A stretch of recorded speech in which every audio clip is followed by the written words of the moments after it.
Hey guys, my name is Toby Mathis and welcome to Tax Tuesday. I'm joined by none other than Jeff Webb. Howdy. And we're going to try to make this one fun. This is our 200th episode of Tax Tuesday. I'm going to scoot over a little closer to you, Toby, because I like you. It's been 200 episodes. It's about time you got a little closer. Hey, I have sound effects today, so I have to test one out. So it's Jeff Webb. Nice. All right, that's about as much as I can do. All right, yeah. So you got a confetti. You got some. All right, so we're hitting 200. So we're going to do some giveaways today. We'll talk about that in a second. Before we do that, Jeff, they like your hat. I thought it was hair for a second. I wasn't going to say anything. I was like, you're a redhead. Didn't know that. Yeah, congratulations. We've been doing this a long time. I was talking to Ronnie. Remember old Ronnie? Ronnie used to do these exclusives. Yeah, and I said, hey, Ronnie, we're hitting episode 200. And he's like, man, how many of those that I did? And I said, we don't count the ones that you did. It doesn't count. Sorry, nobody was there. No, and Deborah's like, can't believe you made Jeff work. I didn't make him do anything. I put it on the table. It's like one of my cats. You put it on the table and somehow they get underneath it. All right. So enough of that nonsense. Let's get into the Tax Tuesday rules. You can ask your questions in the Q&A. We have a bunch of accountants on today. Dana, Dutch, Elliot, Jared, Ross, Troy. Let's see if I can see other names. My goodness. I think that's going to be Jen and Patty are obviously on, and Matthew. And we even have Kenny in the house. So we have a whole bunch of people there to ask you, answer your questions in the Q&A. If you have comments like Paul says Jeff is older and wiser. The older part, right in with you. Anyway, you could ask, you can put a comment in chat, ask your questions in the Q&A. And then if you have long questions or you have questions during the weeks when we're not doing Tax Tuesday, since we do this every other Tuesday, feel free to email them in at taxtuesday@Anderson Advisors. Here's the thing, though. If you come in and you start asking us to do all sorts of craziness and reviewing returns and stuff, we're going to say, great, you need to become a client. And yeah, Sherry, we are having a party. And it sounds like you're having a party. You got a hurricane coming down there. Yeah. See, I hope you guys are all good in the hurricane path. Let's pray for you guys. Hurricane party. Hurricanes are always good at the party, like the drink, not the storm. Yes. But watched my brother drink 2 hurricanes and then remove the hurricanes from himself. How do you say that? Like my brother can't drink. So there we go. Somebody says, I'm now a tax nut. Play Tax Tuesday like Jeopardy. Kim, I love it. We have good questions for you today. But before we do the good stuff of the questions, I want to say thank you guys for attending. And as a big thank you, we're going to give you guys a free e-version of the book, Infinity Investing. I got the physical version right here. I was even going to do a reading. And Jeff loves it when I do readings because nobody's ever heard me read Infinity Investing. So let me start right here. Copyright 2021 by Toby Mathis. All rights reserved. No part of this book may be used or... We keep going. Yeah, that's why nobody lets me read books, guys. Dear no. Yes. Anyway, everybody that's on today is a big thank you. You get a free version. So just go in, and I think there's a link that Patty just sent. Here's the other thing is we're rolling out coaching on Infinity.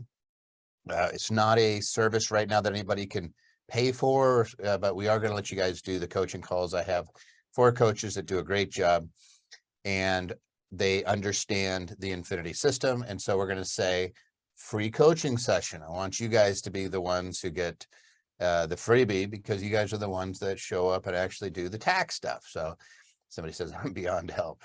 Nobody's beyond help. So we're going to do a free 1-hour coaching call. I just call it a coaching call. I don't care if it's 15 minutes, 30 minutes, or an hour and a half. What we care about is that you get an idea, a plan. And what we're really focusing on, just so you know, is we look at your net worth, your Infinity net worth, which if you don't know what that is, that's the number of days you'd survive without working. If we blew through all your assets so we can get a number, if you're not at Infinity, it means that we're going to burn through your stuff at some point if you live long enough. So we don't like that. We want you to actually have enough income coming in from passive sources where you don't have to worry about that. We're going to look at your income spread, and we're going to talk about diversification. We use a 30-30-30-10 rule, and we're going to go through all that with you and give you some ideas to get you on a path going forward. It's a lot of fun. And if somebody says if all the accounts are online, who's working on my test? Robert, Robert, our poor accountants. This is their break. They're like, I can go on to Tax Tuesday for a second and answer questions. No, we got a big old staff that's just cranking through this stuff right now. But it is tax season. It is tax season. Give all the accountants some love. So everybody, thank you for being on Tax Tuesday. I'm still surprised that we have so many people join us every other Tuesday live for these events. Like, I'm still like in shock. And then a lot of you guys hit it really hard on YouTube and watch the recording. So I think it's a kick that people are starting to get themselves educated, because the dollar saved in taxes, the time value of that dollar is so important. When we're doing cost segregations or bonus depreciation, people never understand, like, oh yeah, I'm gonna have to pay the tax anyway. And I'm like, well, dollar today is worth more than a dollar. A dollar today is worth way more than that dollar in 5 years. We want that dollar today, especially in this economy. So the thank you is free book, and you have a standing offer to have a free coaching call with our coaches, who would love to chat with you and put you on the straight and narrow. In addition, we are going to draw 3 lucky winners who submitted questions for today's episode. We know who you are, and Jen and the whole team are going to figure out, they're going to draw it and make sure you're on live. If you're on live, you get, what do we got? You're going to get 2 signed copies, Tax-Wise and Infinity Investing. Some nut job wrote these. This is actually the 4th or 5th version of Tax-Wise. I'm going to sign them, and we're going to send them your way. So at the end, we're going to pick 3 winners, and it'll be a lot of fun. So if you're a wiener, that's great. We love our winners. Winner, winner, chicken dinner is what we say here in Vegas. All right. Nobody ever admits that they lose. Everybody broke even in Vegas, right? Right. So the casinos built themselves on breaking even. All right. Is there a minimum? These are the questions that we're going to go over today. We're going to go, what if you have both books already? Peter, it's easy. Now you have gifts that you can give other people. You can be like, hey, I got these for you. I really just, I'd had an extra $60 burning in my pocket just for you. You could hand them. They don't have to know that yet you want it. All right. So opening questions. Here we go.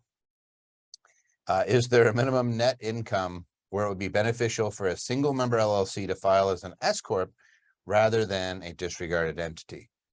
Good question. We'll get into that. Can my rental income be directed into a self-directed IRA? And what are the advantages to doing that?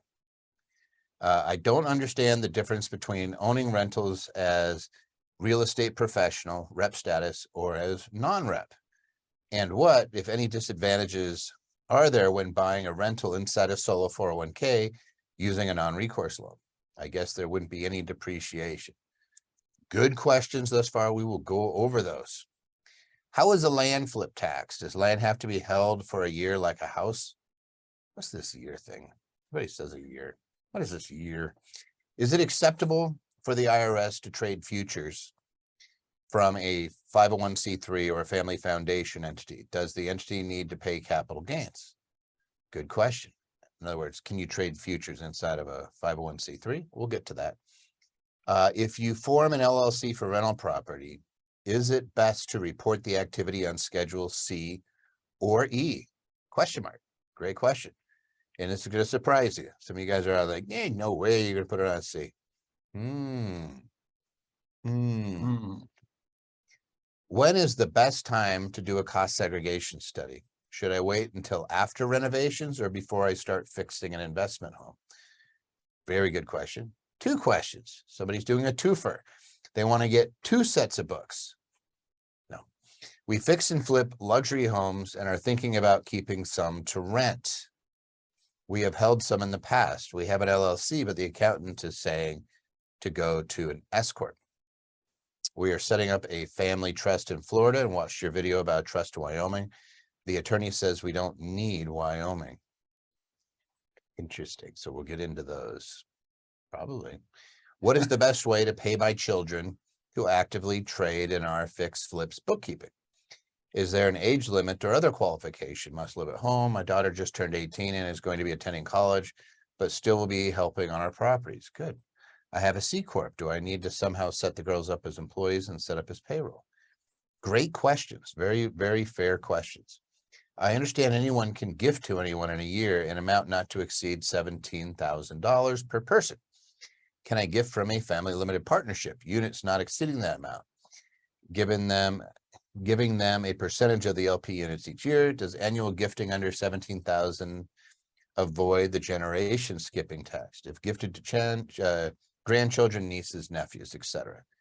Really good question. It gets a little complicated, but we'll break it down and make it easy. Or I should say Jeff will. Jeff, because I just walked into this. I just walked into this party, and it is a party. They gave me a toy to play with. And hey, if you like this sort of stuff, or if you want to go back and watch any of the videos, go to the YouTube channel. I have a YouTube channel. It's right there. Patty, maybe you can share out a link to it, or actually it's right here. There you go. You can go to ABA Link YouTube. But my partner Clint also has an equally awesome YouTube channel on, and his focus is more asset protection. So if you love asset protection, just want a whole bunch of asset protection, go to Clint. If you like tax and some other business planning, stick with me. And you could do both. They're equally free. All right, let's dive into these, Jeff. Can I make a quick sales pitch on your books? Yeah. You mentioned the Infinity Net Worth. Mm-hmm. If your Infinity Net Worth is Thursday, you really need to get this book. It's Thursday. You're like, if you lose your job and you're immediately out of the street, then we need to talk. And if you have an old version of TaxWise, you really need to get the updated version. Things change. When was the first edition? 2001, I think. Yeah, things have changed dramatically since then. Just a little. So, even now I have to rewrite it. So you really want to get this and get an updated version. Thank God they didn't repeal the Tax Cut and Jobs Act. Oh yeah, that'd have to be rewritten. Yeah, so it's going to expire here. So I have an expiration date where we're going to have to rewrite it anyway. But we'd like to know what Congress is going to do first. How do we enter to win them? Well, you had to have sent in a question, and Jen's going to draw your name. And if you're live, if you're on, you win. If you're not, you don't. Well, I think we're going to have 3 winners. But Eddie, everybody gets this one, Infinity Investing. Everybody gets an e-copy, I should say. You can get the PDF. We're going to send it out, and it's absolutely free. You're going to see it on Amazon. It's well rated. It won a gold medal at a Global Book Award. It's not junk. This is one of those things where I steal every idea from our clients that are successful, and I'm unabashed about it. I don't have a good idea in my head other than noticing what other people are doing that's working and say, hey, here's some stuff you can do. And here's the stuff that we have, like about 1,000 clients that year in and year out just kill it. And you just sit there and watch what they're doing. All right, how many streams of income are they? What kind of investments are they doing? Boy, you know what? They're all doing pretty much the same thing. Let's share it. Let's teach it. Let's make sure other people are doing it, because we're tax guys. You got to be making some money for us to do anything for you. Yeah. If somebody says, how do I know I'm going to get deductions and I'm going to get to write some stuff off? You got to have income. Otherwise, it doesn't matter. You know, if you're not making any money, you don't need deductions. If you're making some good money, then you need those deductions. So anyway, sir. So if we're dead, you won't send it to our significant other. John, I'll send it wherever you want. We'll take care of you. All right. But if you're on live, yeah, that'd be tough. I don't know how you'd respond. We'll still send it to you with flowers. You'll be so shocked. You'll be like, oh my God, I won. Keel over. We'll still send you the books. There it is. Somebody says, thanks for the PDF, but I prefer the hard copy. It's still for sale. You can still get a PDF. And it's not that expensive. Like $29, whatever. But Kate, we're going to give you the PDF. So you need to work really hard at being a winner. Yeah, be a winner, Kate. Then you get a free, yes. Yes, Jeff, you just hit it on the head. Stop losing. That's when I go around to the casinos and I follow people and I'm like, Stop doing that. Yeah, it doesn't go over too well. I can't gamble. I don't know about you, but My wife got a really nice oven mitt from the casino. I can't tell you how many thousands of dollars it costs. yeah, we had an employee win a car once, Wow. and then you would actually know who it is, SW. But and I was like, I sat there and I was like, God, so great, she won a car. Then I was like, oh, she must have been there like over and over again to win a car. Like I don't think it was the first time she showed up. Maybe. Then I started thinking about that, going, oh my God, what are you doing gambling? Stop it. You're a numbers person. You're guaranteed to lose all your money given a long enough time horizon. Come on, stop that. All right. Is there a minimum net income where it'd be beneficial for a single member LLC to file as an S-corp rather than a disregarded entity? What do you say? We typically throw out the $50,000 number, but the savings on self-employment taxes could be as low as $20,000. You're going to have to set up the S corporation. That's going to have a upfront cost. But all in all, you know, you got to kind of calculate the difference between preparing another return, the cost of that, and what you're actually saving by not being Schedule C, a sole proprietor. So tax savings wise, all things being equal, it's about $25,000 where you save about $1,500 a year by being an S corp. But you know, but the cost is, hey, I'm doing that extra tax return, right? Well, it's actually the same information that would go on a Schedule C anyway. But since it's an extra return, a lot of accountants are going to charge you for the extra return. So you got to factor that in. There are deductions under an accountable plan that you don't get as a sole proprietor. But here's the thing. You can just change that single member LLC directly into an S corp from a tax perspective by filing a single document called a 2553. Yep. And it's one doc, boom, you're an S corp. Yay. And then you just have to, if you're taking distributions, make sure you're taking a reasonable salary. So you're gonna have some payroll. And then yeah, all things like they're kind of the same. So as long as I'm saving something, then it's right around that $25,000 mark, unless you're already making a whole bunch of money, in which case then that number starts to slide down. So if I am somebody who's making $50,000 a year and I have a sole proprietorship, that's a lot different than somebody who's making $600,000 a year. And then you throw that money in where it might be taxed at 37 to 50%, depending on what state they're in. Then all of a sudden the benefit starts to widen. So, you know, the easiest answer to give you guys is it depends on your situation. And there is software that we use to run the calculation and say, this is what it's going to save you on an annual basis. Now, here's the question. If it saved you $1,000 a year, would you do it? And that's the whole, is the juice worth the squeeze? And the other thing that I look at, and I tend to be a kind of a numbers nut. I like to really stare at what happens if I do something, how the IRS treats me. The audit rate on an LLC tax as a sole proprietorship versus an LLC tax as an S corp or a traditional S corp, it's hundreds of % different. When you get around the $100,000 mark, it's quite literally 800% higher as a sole proprietor. So you get audited more. And then what I like to look at is, hey, so if I get audited and nothing happens, I don't care. But if I get audited and lose, I care. And you lose 94 to 95% of the time statistically, because realistically, it's really tough to be in compliance as a sole proprietor if you're not already operating like an S corp. Like the formalities to the IRS, there's no difference.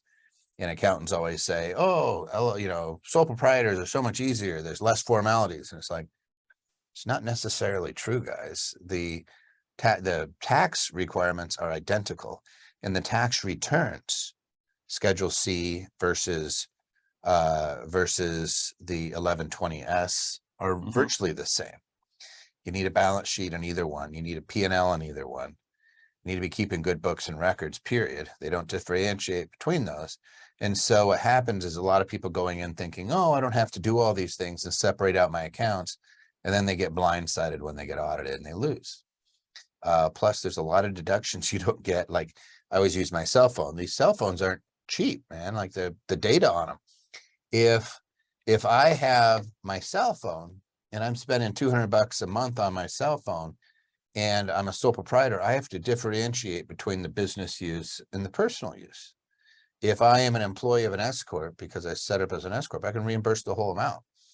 And then there's administrative office, there's using something called 280A, the Augusta exception. And what ends up happening is you end up being better off. And Troy just says, you've been listening to me.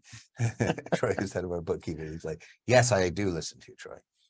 Anything else to add, Jeff? And you were talking about somebody who's making a lot of money, like $600,000, $700,000. Then the juice isn't necessarily in the SE tax you're saving.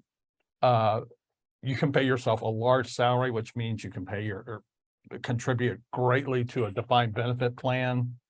So this kind of opens things up more. We just did this. So I quite literally 2 weeks ago had a consult with a client that was very upset. They were looking at a tax bill of around $50,000. And they had a sole proprietorship. What we were able to do is I was able to get them over to an actuary who had time to do the assumptions, and we could do a DB plan. And this is not a joke, eliminate more than half of the debt, the tax debt. And we probably could have gotten the whole thing. You need to have that salary though to make it work. So it was kind of like we were doing some finesse in 2022. Like there's still time to do some of these things. Cost segs and 401ks, the employer contributions, DB plans, there's still time. And boom, we were able to eliminate well over $25,000 in tax. And now they have a bunch of money in a tax deferred vehicle that in this particular case, it's probably 25 years before they'll need a nickel of it. So it'll grow tax deferred. Yeah, and think about what Toby just said. You're lowering your tax by putting money basically in your own pocket.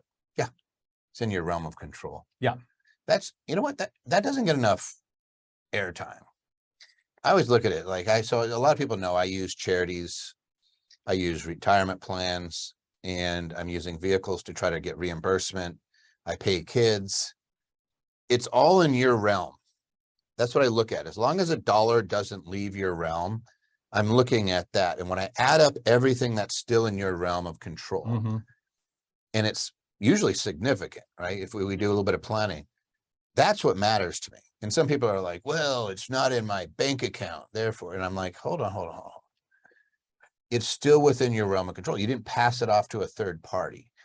So like if I've done this before, somebody has a 401k and they have credit card debt and they have a high interest credit card, 11%, 12%, whatever, anything higher. And I'm like, borrow from your plan and pay that off. And they're like, well, I'm still paying interest to yourself, right? It's no longer there's money going to a third party. It's all staying within that realm of influence, which is you. And I like that.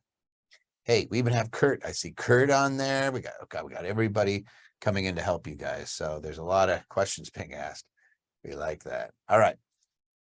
Good answer, Jeff. thank you. Got another one. Can my rental income be directed into a self-directed IRA? And what are the advantages of doing that? I wasn't sure exactly where they were going, so I'm gonna answer both the possibilities I saw. If you're trying to sign your self-directed or your rental income into your IRA, you can do that up to the contribution amount if you have other earned income to support that. But it's still going to be rental income to you, and then you're just going to contribute it to the IRA. If you're talking about having the property in the IRA, and moving the income that way, that is frankly impossible. You can't put any properties you already own into an IRA, self-directed or otherwise. Yeah, prohibited transaction. Yeah. You can't do it. You got to get it in there and got to get the money in there and then buy it in there. And then when you have a self-directed IRA, be aware of UDFI, which is financed, unrelated debt finance income, because you do not get that with a 401k. So I always say that because so many people still go out and buy it in the IRA and get debt on it. Don't do that. No debt in an IRA. But the hard part here is, yeah, you can't use your rental income to put it into the IRA unless you convert it over into active ordinary income. And the only way you're going to do that is if you have another business. I mean, like sometimes you have a corporation managing the thing, Yeah. but then you're going to have to pay yourself a salary. But that might work, you know, when you crunch the numbers, you might say, hey, that's okay. Or maybe you're doing a 401k.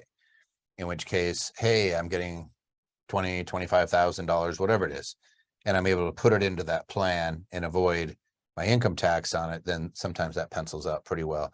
But if I just have rental income, I can't contribute. Correct. So you got to have that active, that earned income. All right. Good answer, Jeffro. All right. I don't understand the difference between owning rentals as a rep or as a non-rep. And what they're referring to is real estate professional. 469C7 is if you're making the majority of your money, spending over 750 hours a year as a real estate professional, you can avoid the passive activity loss rules under 469. So let's answer that. I don't understand the difference between owning rentals as a rep or as a non-rep. The big difference, if you're a real estate professional, the income you get from your rentals, or the losses, more importantly, the losses you get from your rentals, are not considered passive losses. They're considered non-passive. What does that mean? That means you can deduct them against other income. If you're not a non-rep, and your properties lose $50,000, and let's just say you're making more than $150,000, sure. Because there's different ways to, Right. like, there's 4 ways. I just did 3, but I said there's 4 ways to avoid the passive activity loss rules. Get rid of dispose of the property, get rid of it.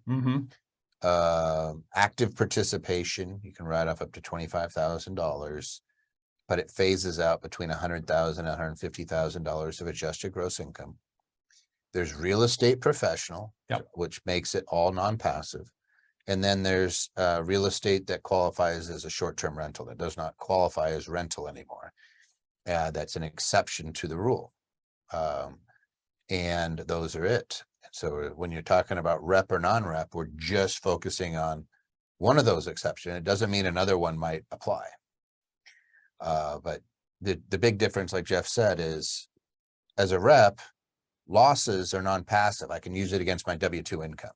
So if I buy property and I depreciate it, let's say I do accelerated depreciation, I cost seg the property and I get a paper loss. This is non-cash loss. I didn't have to spend money on to deduct. I just get a deduction, non-cash deduction. So I get a paper loss, let's say of $20,000. I could go offset my W-2 income if I'm a rep.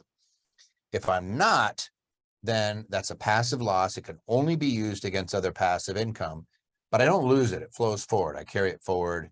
So if I am in a situation where I can't use it this year, then I'll offset passive income for next year. Let's go to the next one. What, if any, disadvantages are there when buying a rental inside a solo 401k using a non-recourse loan?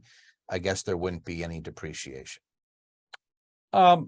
You're not really in a solo 401k or any kind of retirement plan. You're not really worried about your expenses other than it's coming out of your 401k. Depreciation's not really a concern. What you're really looking for is passive income going into your 401k and capital appreciation. Sometimes it's just I have money and I want to buy real estate and I can't buy it because I don't have any money. And I went out and I saw a course where it says buy it with no money down. And you realize that it's really tough to do. It does happen, but it's tough. And you're sitting on $200,000 sitting in a retirement plan. Sometimes it's hard to resist the temptation of saying, hey, you know what? The stock market's giving me whiplash and it's giving me nausea. And I don't like my account going down 20% in 1 year. I think I'd rather have some real estate, and you could buy it inside of a solo 401k. Yes. But now you don't worry about depreciation. It's in there, and you're going to be paying tax on it at some point. You're going to have required minimum distributions coming out of that puppy, even if it's giving you a partial interest in the property each year. It gets like that has to come out. So let's say you sell the property. Yeah, you don't pay any tax on it, but it's going to eventually be taxed to you as ordinary income when it comes out. But you'll be retired and you'll probably be in a lower tax bracket. So it may not be a big one, a big problem. But yes, you don't have any depreciation. You don't have a UDFI either. So you can have a non-recourse loan. You can't have recourse debt, but you can have non-recourse debt. So you have a loan on a property instead of 401k. It's not bad. And you know, my personal preference is I like the depreciation on my personal side. Right. But there's probably a good, in some of the groups that I work in, there's 70-80% of the properties that are purchased are through retirement plans. And they're diversifying themselves out. Again, affinity investing, one of the things we do is we do a 30-30-30-10 rule, 30-30-30-10. And part of it is making sure that you're diversified. And one of those areas of diversification is real estate. So you're not all sitting there with stocks and bonds and at the mercy of what the market's doing. You want to be a little more laid out. And certainly a solo 401k qualifies. Somebody says, hey, if you're a rep, does it increase the chances of audit? I haven't seen any data to back that up. I haven't either. And frankly, if you are a rep, just usually you're doing a cost seg and a bonus depreciation and rep. That's why people do it. And you have an engineered study. I haven't seen a single audit on those. Not in, been doing this 20-something years. You've been doing this probably 40? 33. 33 years. And how many audits have you seen on real estate professionals? Almost none. And if you do get audited for real estate professional, the only thing they're going to be looking at is your hours, making sure that you qualify to be a real estate professional. They're not going to be looking at so much at your expenses and so forth. Because at best, they're going to move it from rep status to non-rep status. Somebody says, what do they say? Non-recourse loan? No, recourse loans. Yeah, you can't guarantee a loan. Yeah, you can't use you personally to benefit a retirement plan. You cross over and it becomes a deal. Somebody says option programs. Yeah, reach out to Patty.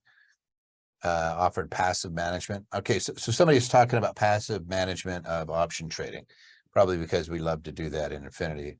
I use Kevin Simpson over at Devo. You can get an ETF Devo and they do it. There's other groups, obviously, that are money managers that are doing it.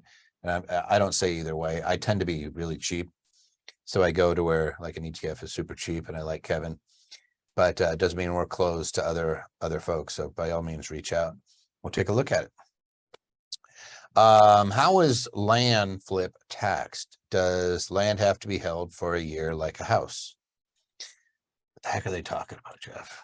If you're flipping land, if you buy a big parcel and subdivide it, or even if you sell it as you originally bought it, if your intention was to flip that land, it's going to be taxed at ordinary income rates. They have one where it's like less than 5, subdivide less than 5. Correct. If you don't improve the land and you subdivide it, you can also use the installment method for that.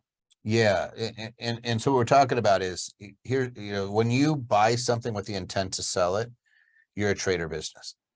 You're not an investor anymore. So you lose the ability to do installment sales. You lose the ability to do 1031 exchange. The income is always ordinary. It's not long-term, whether you held it for a year, 2 years, 10 years. The Seminole case on point, the guy held it for 10 years before he sold it, and they still classified him as a dealer and made it all ordinary income, no long-term capital gains. It has nothing to do with a year. I don't know where this year comes from. It's because accountants get kind of lazy and say, if you hold it for a year, they'll think it's an investment. It's not how it works. But if you buy land, there are some, hey, if you're only subdividing it into like 3 different lots and you're not doing a bunch of improvements, they won't treat you as a developer. They'll let you treat it as an investment. Outside of that exception, they're almost all, land is very hard not to be considered inventory. Yeah. When you say inventory, just think of a mini mart. Somebody buys Cheerios and puts it on the shelf. It means you don't get a deduction for it. You're not depreciating land anyway, but it's cost of goods sold when you sell it. And then it's ordinary income when you receive the difference between that money. That's all it is. You're just not going to get long-term capital gains treatment out of it. And you're going to have an issue because you can't do installment sales on a trader business. It has to be an investment property. You can't do 1031 exchange on a trader business on inventory. It has to be an investment real estate. Yeah. So somebody says it's very okay. That's something different. Sorry guys, I read the chat says they come through and they're like blasting through, and I'm always trying to see if somebody's hitting us on something that's relevant to what we're talking about. So just keep in mind that the land being held for a year isn't the issue. I could buy a property and somebody makes me an offer I can't refuse. I could still sell it. It's still short-term capital gain, but I could still 1031 exchange it. If I can show, and this is only if you're scrutinized, that when I bought it, my intent was to hold it long-term. That stuff happens all the time. Somebody says, even if you bought it with the intent to build on it. Well, if you bought with the intent to build on it, now you're a developer. And then you have some issues. If you know, so it always comes down to what was your long-term investment? Was it cash flow or was it to improve and sell? You buy a piece of land, takes you 3 years to build and sell, you're a dealer. You buy land, your intent is to hold it as a long-term investment. You build on it and you depreciate that building and you hold it for years and years and then you sell it. It's an investment. So you're good. Always the intent. All right. Is it acceptable for the IRS to trade futures from a 501c3? Just, you know, the easiest way to think about 501c3 and 401ks and IRAs is they're exempt. So can you trade futures in an exempt entity? I think I just answered your question, right? Or a family foundation. Does the entity need to pay capital gains? What say you, Jeff? Yeah, no, it's not acceptable. We talked with our buddy Kareem, who runs a nonprofit department, and he said the IRS can pursue you for basically being a bad fiduciary. Oh, if you're doing futures? If you're doing futures, yes. So some things are going to consider extra risky. Well, all right. It's not a tax issue. It's not a tax issue. It's a Mhm. compliance issue. If you're doing futures, so Kareem is the head of our nonprofit department and used to work for the IRS. So we like him because he looks at things from the IRS eyes. What he's saying is it's not reasonable investment. You're not being a good fiduciary if you're trading. But if you're trading your own account, you don't care because you're not going to sue yourself. And just doing futures, though, that's not going to cause an adverse tax consequence. It's just going to be No. futures. So like I could do futures in a 401k if I wanted to. I can do futures in a 501c3. I can do futures in a IRA. But I guess the IRS could say, well, it's not the IRS, it's somebody else that could attack you saying that if you have other board members, or I imagine that an attorney general could say that you were not operating in a fiduciary capacity if you're doing futures.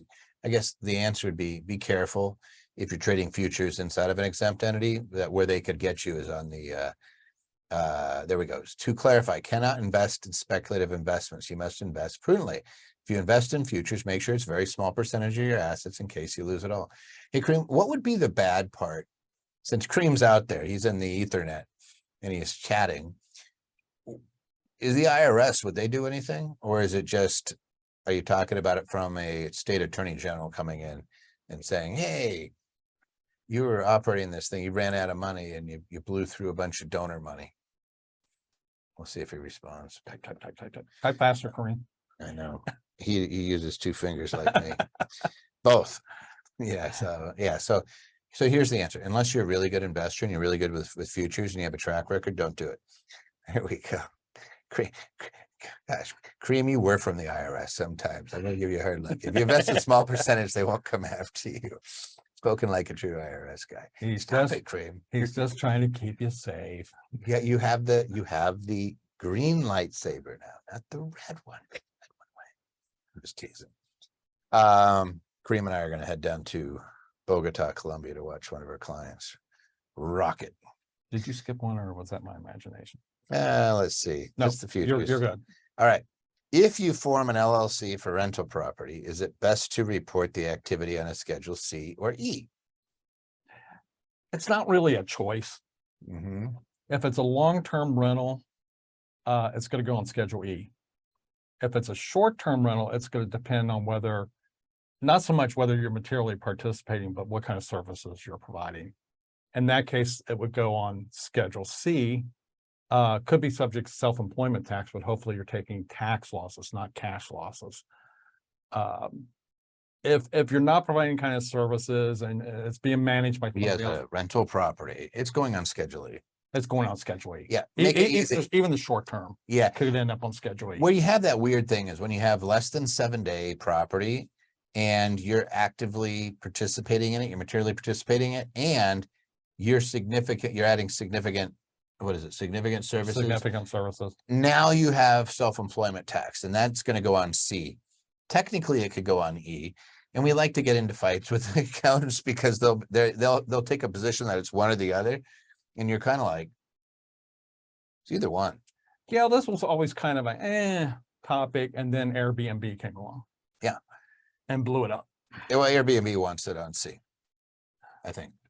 Yeah. But it could be E, as long as you're paying self-employment tax on it, if you are meeting those requirements, you're providing significant services, right? Otherwise, you could actually have an Airbnb and it still be passive and it's still going on E. Mhm. So let's see what else we got. What did I do? When is the best time to do a cost segregation study? Should I wait until after renovations or before I start fixing an investment home? So my answer is going to vary from what I originally thought, because I would originally have said, wait till you get the renovations done. Mm-hmm. However, there are certain renovations you don't need to wait on. And I'll go to my traditional one. I'm putting a pool in the backyard. Mm-hmm. You know it's going to be 15-year property. You don't care about that for the cost segregation. You don't need to break that out.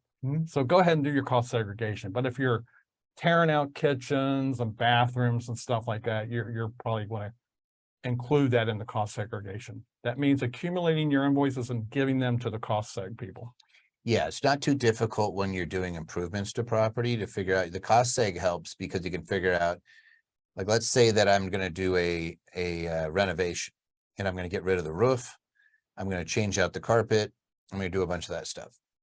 So I get a cost seg done beforehand, and now I know what the value of all those items are.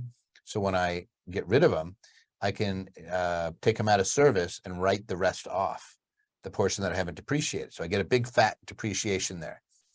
Now I also, because when we're doing a cost seg, we've broken the property into 5, 7, 15 years and 29 or 27 and a half or 39 years. Like, we know which the structural property, and now we know what the personal property is too. When you're doing the rehab, it's really easy to figure out on a rehab because you have invoices on what property goes where. It's really, really easy. So I think a lot of folks would say, hey, do the cost seg ahead of time, because it's going to help you when you get rid of property, because you can take the rest of that deduction right now. And a lot of people don't do that. Like, if I replace my roof and I've only depreciated it for 3 years, I have, on residential property, I have 24 years of depreciation on the roof that I get to take, boom, right now. Even though I'm improving and I'm putting a new roof on there, I got rid of the old one. And do that. Somebody says, are there any cost seg companies that you recommend in Florida? Yeah, we use one. It's a CPA firm. Their headquarters is in Draper, Utah, which is near one of our offices, and they've been fantastic. Cost Segregation Authority, Eric Oliver. We can get you a very easy link so that they'll do a free analysis, but they have engineers all over the country. So they will send somebody in Wisconsin too. They do them all over the country. And they have what really matters when you're doing a cost seg is the engineer going in, or they do a walkthrough video. So as long as they get an idea of what the property is, and chances are they do thousands, that they'll know some of the areas. So it really comes down to it. Anyway, that's it. Before I start fixing an investment home, and really I like to see it going into service. We like to see going into service. So as you fix it, you might be able to write some of that off as opposed to adding it to the basis, right? More free stuff. We do lots of events, virtual events, virtually every week. It looks like virtually every week. That's very descriptive. And we're doing a live event, 4-day event here in Las Vegas on September 14th, 15th, 16th, and 17th. I'll be speaking at that. Troy will be there. I know Eric Dodds will be there. Jake Lamour will be there. I think I even have Shane Sams. I think Clint does a bunch of the heavy lifting. Amanda Winalda will be there. Like, we have a really good crew coming in to teach for 4 days. If you're interested in that, you can absolutely take a look. They usually sell out. I don't think this one's sold out just yet. Last year sold out in December, way early. This one's still, I think we still have room, but we want to get you registered so that we know how many people are coming and make sure that we have accommodations for everybody. But the 1-day virtual events, they're free. For the 4-day live event and a CPE, we didn't go out and get pre-certified, but you could take the agendas and get it certified after. A bunch of our courses, because I do this when I'm doing my continuing, my CLEs, I submit the agendas and the slides, and they always give us, when it's a day, usually get 8 hours. But you can always try that. So I can't guarantee it, but we have, most of our courses have qualified at some point. We've done a bunch. The one that's the hardest is the realtors, because sometimes they want a bunch of stuff and money ahead of time to get qualified. We're always like, but sometimes you can do it after. And somebody says, if we're Platinum and Infinity members, do we get a discount? I would send you the link. I don't know off the top of my head. They try. Patty will talk to you. Jen will talk to you. We'll make sure that we're getting fair. I think we had a twofer going on. Jen, maybe you could tell me, or Patty, what's the cost of the event right now if these guys are signing up? Because I don't want to click on links, so I'll somehow probably cancel this whole event if I touch anything. I'm one of those techno guys. I'll touch it and it'll all go away. What is it, Patty?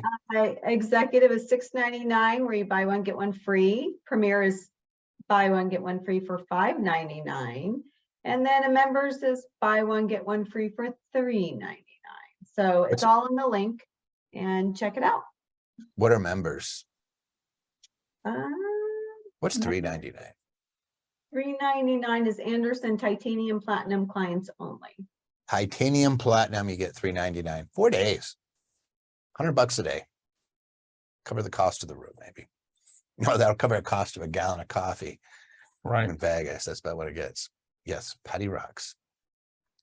Brian says, I'm attending, so I'll see you there. It'll be the last time I went live. The last time I was at a live event, my head almost exploded. John, that is good, I think. We don't want your head to explode, but it's a lot of fun. We get to goof off and hang out together. It's different. Since COVID, it's just, we don't get to see people face to face so much. It's always the virtual stuff, which I like the virtual stuff. It's so much cheaper to work with people. It helps with the cost. But what's the max attendance? I think probably around 500 is where we go. And we're usually right around that, 400 mark. We don't overbook them so that we never want you to feel like you're crammed into a ballroom. It's plenty of space. And frankly, we really like to be able to meet with everybody. So we always keep it under queue. We're not going to go crazy. But it's so much fun to get to hang out with people and get to meet them. If you've done this before, if you've been to events with us, that we're pretty easy. I live in the same town as Clint. How can I buy him a beer? Oh, you're up there in Gig Harbor. You just tell him that you'll take him fishing. The live events that felt so comfortable, I thought I should have taken photos. You should have, Greg. No more Harley rides for us. We've done Harley rides. Sherry and Don, we ran around here, but when we've done events, sometimes we hop on the bikes. I'm being good, since right in front of me, somebody laid one down when my wife was on the back, and she was like, stop the bike. That was the last time she was on a motorcycle. I was like, hey, they didn't hurt the bike too bad. No, it doesn't go over well. All right, free giveaways. Is this where we're giving it away, guys? Are we drawing it right now, or are we just telling them that that there's the giveaway? Because you guys get the free. Oh no, at the end. Okay, at the end we'll give it away. You do get the free Infinity Investing. If you just came on, I'd see, we've had about an extra 200 people pick up since we started. So anybody on, because this is our 200th episode, gets a free digital copy of Infinity Investing. And as an added benefit, you can meet with one of our wealth coaches. And what they're going to do is they're going to crunch your numbers. I always say, like, if you went into the hospital or if you went into a doctor's office, they're going to put you on the scale and they're going to take a blood pressure reading. That's what we're doing. We're going to look at your net worth. We're going to look at your infinity net worth. We're going to look at your income spread. And we're going to take a look at the diversification of your assets. If you're high net worth, we're probably going to have you work with a financial planner who's going to do those things and look at it. If you're just getting started, you work with our regular coaches. If you're mid-level, you work with our regular coaches. They're excellent. And all we're trying to do is say, hey, how can we make sure that nobody hits their head on a crossbeam on the investing side? We don't need to learn that way. We can learn from everybody else. So the Infinity Investing book is absolutely free. And if I'm a platinum member, can I get the PDF without the sales funnel stuff I'm already doing? Yes, Bryson, this is literally, you're going to get the book. And if you want to do a wealth planning, they're going to send you a calendar link if you want to, and that's it. It's an invitation. You don't have to do a coaching session, although I like the coaching because I teach the coaches. And that's fun. Somebody says, do we get a link for the Infinity copy? She just sent it. So take a look. Tax Tuesday 200. You'll get it. And then before the end, we are going to pick 3 winners that submitted questions. And the 3 lucky winners will get copies of TaxWise, 4th edition, and Infinity Investing. The hardbound books signed by me. You should sign them too, even though you didn't write them. That'd be kind of fun. Jeff and Toby, because then nobody has a Jeff signed book. No. That'd be very unusual. I think we'll do that. Because Jeff has to sit here and deal with these shenanigans over the years. It's a lot of fun. All right, here we go. We got more. 2 questions. We fix and flip luxury homes and are thinking about keeping some to rent. We have held some in the past. We have an LLC, but the accountant is saying go to an S-corp. We are setting up, let's answer that one first. What do you say there? I'm going to disagree with your accountant. I don't like property in an S corporation. I'm okay with it if I'm just flipping the property, but if it's investment property, I prefer not to put it in the S corporation. And so it's here because it says we fix and flip. Yeah. And I'm thinking of keeping some to rent. The problem is if it goes into the S-corp, getting it out is a taxable event. Even if you take it out to refi it, it's a taxable event. So let me give you some advice that you're not going to get from your accountant. I would put it in a land trust, and I would have an LLC that is either taxed as a partnership or is disregarded to you, depending on your tax situation. And or if you have a holding entity, it makes it even easier. But I would have it to where it flows down to your return on your Schedule E. And then I would have a second entity, an LLC, taxed as an S-corp for the flippers. And the reason I would do it this way is because we just basically have at one point, usually 10 months, 9 months, what is it, 10 months after the end of the year, you'll have to tell the IRS what your decision is and make a firm decision as to which entity it is. Until that point, if I have it assigned to the wrong entity, I can fix that. Nobody's the wiser. It's not in a public record. And it just makes it so much more flexible for me in case I want to keep that property. So if I start off flipping and I'm like, oh, shoot, I really want to keep this one. I don't have to go through and reinvent the wheel. I can just go ahead and cancel that assignment that from the land trust, the beneficial interest. I can assign that to the correct entity and make sure that it's sitting in the correct entity when I file its taxes. Is it illegal, immoral, or unethical to put it in the S corporation? No, it's just, I don't feel it's wise. If you're flipping, I'd put it in the S-corp. I'd put it in the S corp. Because it's dealer property. You don't get all the benefits of and I want to make it easy for the IRS to distinguish. Here's property that I bought to sell. Here's property that I bought to hold. And if you're vacillating between it, it's when you file your tax return that you're declaring your intent. So we want to make sure that we do it, give ourselves the option. Question number 2 is, we're setting up a family trust in Florida and watched your video about trust in Wyoming. The attorney says we don't need Wyoming. When I read this question, I kind of felt like you were getting your trust mixed up, because typically a family trust is going to be an irrevocable trust. Whereas the trust we're talking about, the Wyoming Statutory Trust, is revocable trust, a grantor trust, so forth, that doesn't have the same consequences as an irrevocable trust does. Florida didn't recognize the irrevocable asset protection trust up until this last year. Mm, So what I would say is this is a family trust, and Jeff, you're absolutely spot on. If it's when I see family trust, I either think living trust, or is this something that's an irrevocable trust that's set up holding it? If it's a living trust, grantor trust, then your accountant's right. You don't need Wyoming. There's no reason. Frankly, in Florida, you don't really need the LLCs either. Yeah, you especially have a debt on a property. The doc stamp fees apply to an LLC, but a land trust, it does not. And land trusts have a statute in Florida that give you protection just like an LLC. And Florida is the home of the Olmstead case where they pierced a single member LLC anyway. So like, we tend to be like, hey, you know what they didn't pierce? The land trust, because it's pretty clear that this is like, there's no other remedy. But we generally take that land trust beneficial interest and assign it out of state anyway. We want to get it away from Florida. So there might be a happy medium here. But if you're doing a family trust, I guess the question to ask is it irrevocable? Is it something where you're trying to avoid the estate tax, so you need to have a third-party trustee? Or is this you're using it for some other purpose? Like that there might be something we don't know. And I would be happy to help if you can get the answer to those questions, because we'll make sure that that we take a look at it. And yeah, we could certainly help you with that. You could reach into us.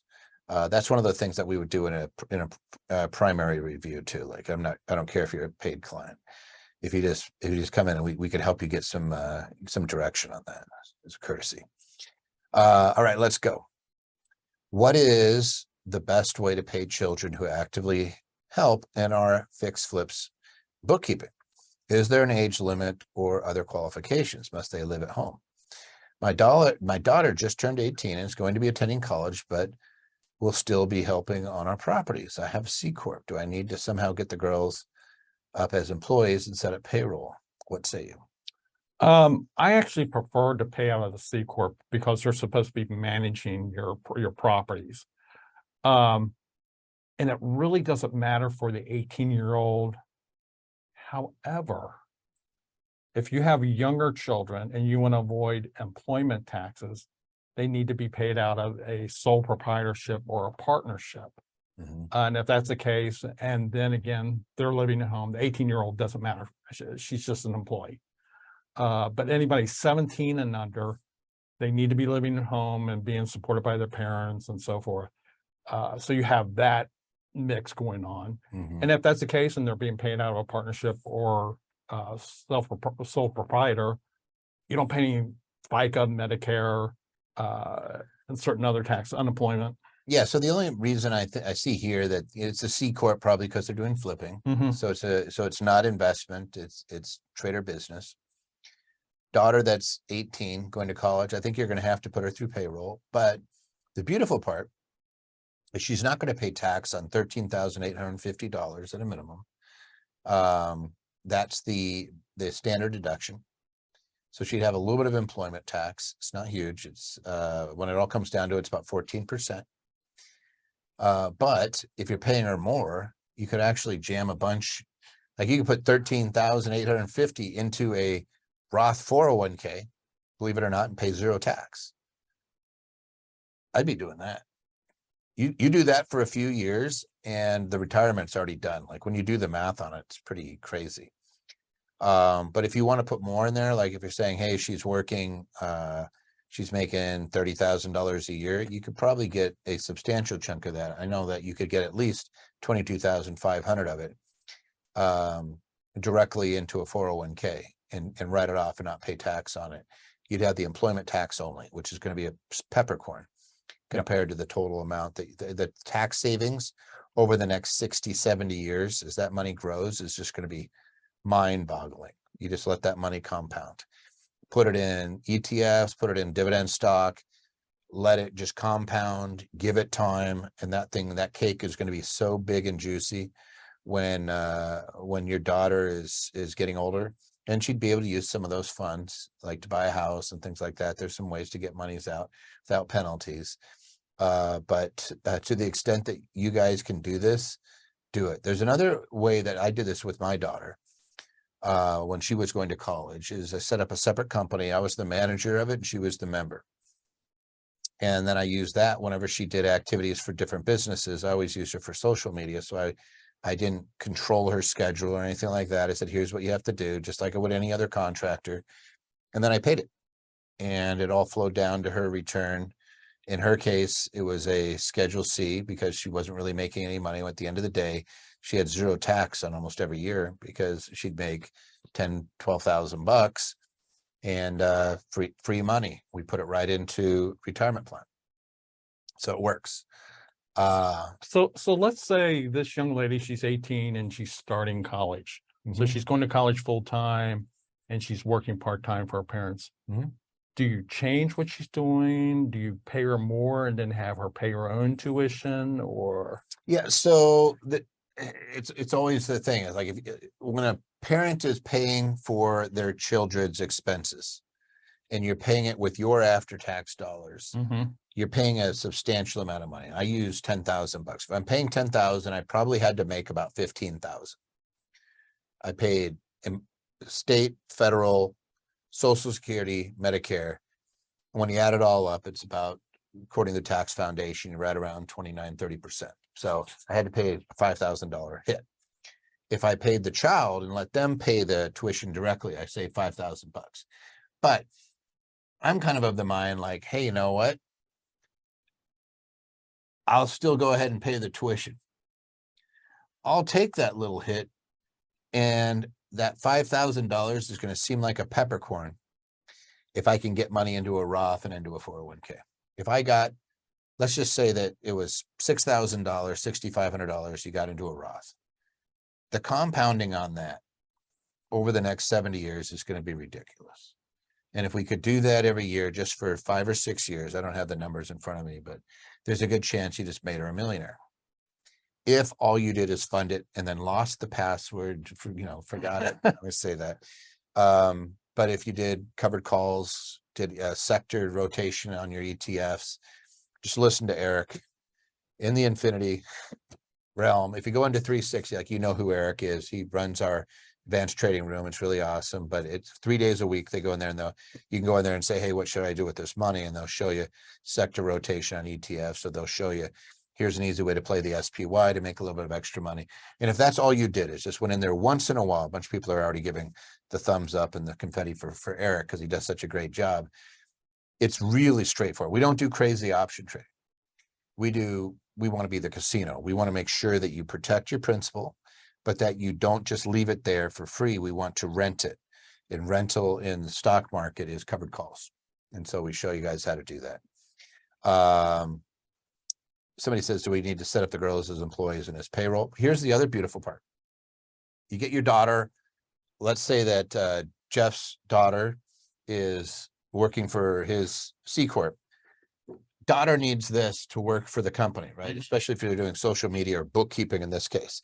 And you said, hey, can you do the books remotely? I won't control when you do it because you're at school. You could be doing it at night. You could be doing it early in the morning, whatever.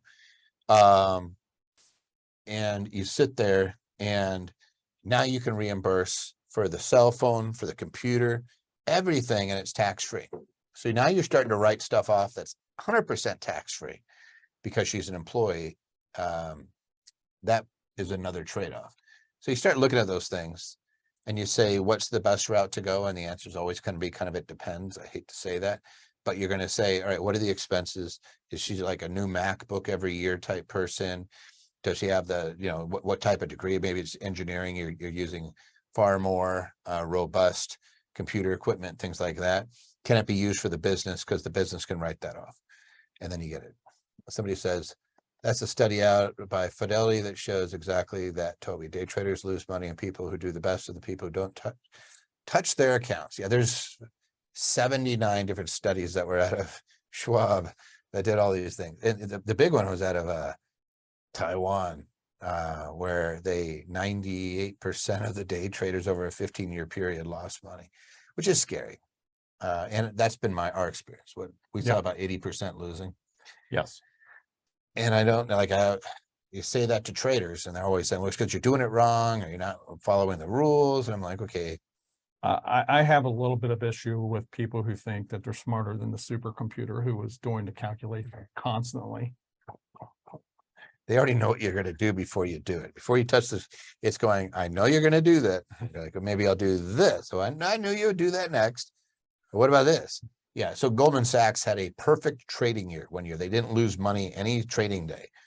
That's all you need to know. That's who you're going up against. So I always say like, hey, you learn to dribble and you get on the court, you're in front of the NBA. Like you got King James there in front of you, LeBron James. And he says, let's do some one-on-one. And you're like, I learned how to play basketball, and you dribble up there and you think because you learned how to do a hook or something, that somehow you're going to be able to compete with him and he's going to smash you. His whole goal is like basketball, basketball, basketball. That's what you're going up against when you're day trading. How do we get there? I have no idea. Stop. Somebody asked a question. I know. Let's get out of this one. Okay. There's more questions, but somebody was talking about it. All right. If you're wondering why we're going long, it's to make you wait to find out who the winners are. Oh, did we go long? Oh, shoot. All right. This is the last question. My fault. I understand anyone can gift to anyone in any year an amount not to exceed $17,000 per person. Can I gift from a family limited partnership units not exceeding that amount? Giving them a percentage of the LP units each year. Does annual gifting under the $17,000 limit avoid the generation skipping tax if gifted to grandchildren, nieces, nephews, etc.? This was a really good question. It's 17,023. I don't expect it to go up next year because it's taken a couple jumps recently. I will correct one thing. You don't gift from the LP, the family LP, you gift from your interest in the LP. So I could give Toby a portion of $17,000 worth of my entity. You could do two ways. I could give money to somebody from the LP and it would flow through onto my return. All the limited partners. That's a problem. Like if the LP gives them something, it's the same as the partners giving something in proportion. Or I could give Jeff $17,000 of LP units. So if it's mom and dad and they got a couple $100,000 in an LP, they could give a portion that represents $17,000 to each of their kids, right? So you can go nuts.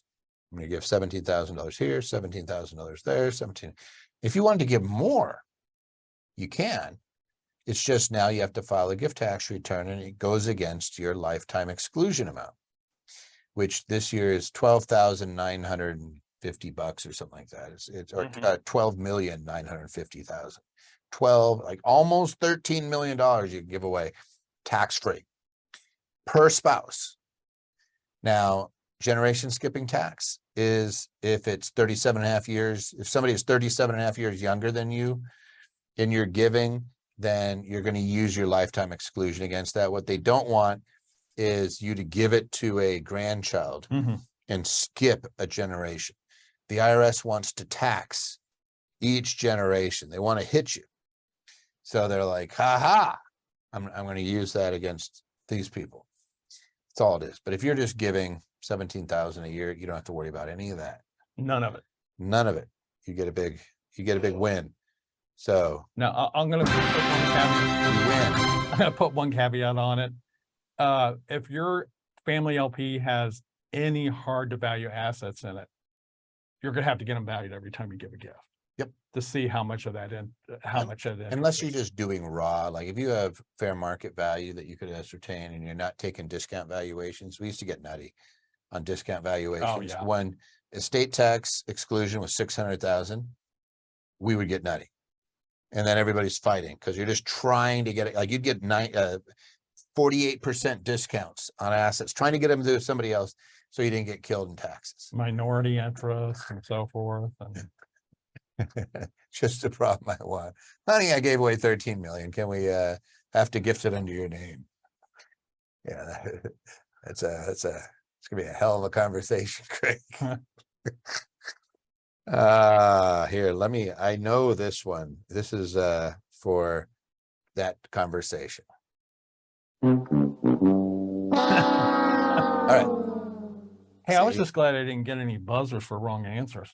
I could do that. I don't know what it would be. Wrong answer. Oh, all right. So you should never have given me this. 'Cause I'd start making my own sound effects here in a second. All right. So you could go to YouTube and you could see recordings of this, but what we really want to do is give away books. Speaking of giving away, we give away virtual events, and we have live events here in Vegas that's coming up in September. I think we just talked about that a minute ago, so I'm not going to belabor it. And I'm going to ask, I didn't even think about that. Rest in peace, Bob Barker, World War II naval aviator and a lover of animals. For sure. I think that's the one thing people never really understood was, gosh, he was always talking about spay and neutering, and till you see, like, you just hate to see animals suffer. And I was just in the big island of Hawaii where they have feral cat issues. They have about 500,000 cats. They don't know what to do. It's really sad. It's like you need to spay and neuter, or they're just going to take over. And you can't feed them anymore. Clint, my partner, likes to feed the cats. You can't do that anymore. Somebody says, so you can give up to 12 million, but only $17,000 a year. Somebody's going to answer that. You can do $17,000 a year per person per recipient. So husband and wife each could do 17,000. You don't have to report it. You go above that, you're using up your lifetime exclusion. So if you have questions, you can always send them in at Tax Tuesday at Anderson Advisors. And we want to go over our giveaway winners in the meantime. You guys get free stuff. You get the free Infinity Investing ebook. And then there are 3 people. Do you have the names? Perfect. Hardcover book winners. Can we get somebody in here younger to read this? Wait. Yeah, I don't know if that one does it. All right, number 1, David Heisel. I don't know if I pronounced that right. Hisel. Congratulations. You are a winner. Oh, drum roll.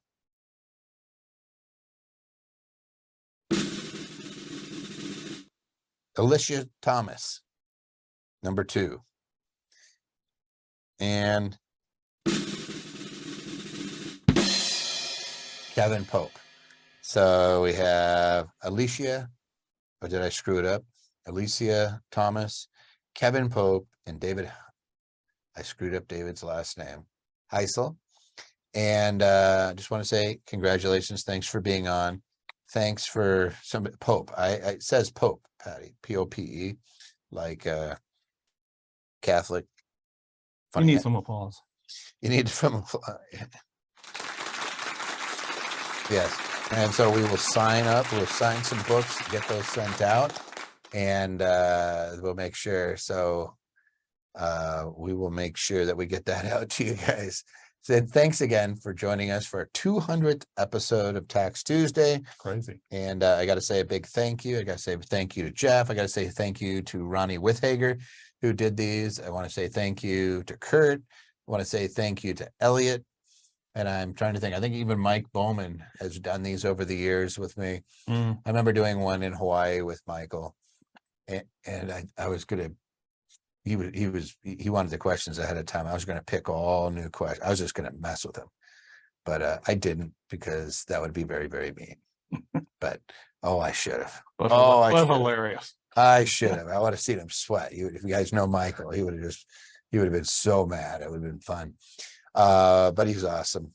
So I just want to say thanks again. 200 episodes isn't something to shake a stick at. It takes a lot of years and a lot of dedication. And again, this is not a paid event. So it's everybody's donating time. So you had Jen, Matthew, Kenny, Dana. Let me see if I could go through a list of people that are on right now answering your questions. Dutch, Elliot, Jared was on, Russ, Sergey, awesome, Troy, and who else did I miss? I think that's everybody that's on right now. But there's folks that come on and answer questions, and that always rocks. When will this recording be available? Erica, we're going to send that out usually within a week.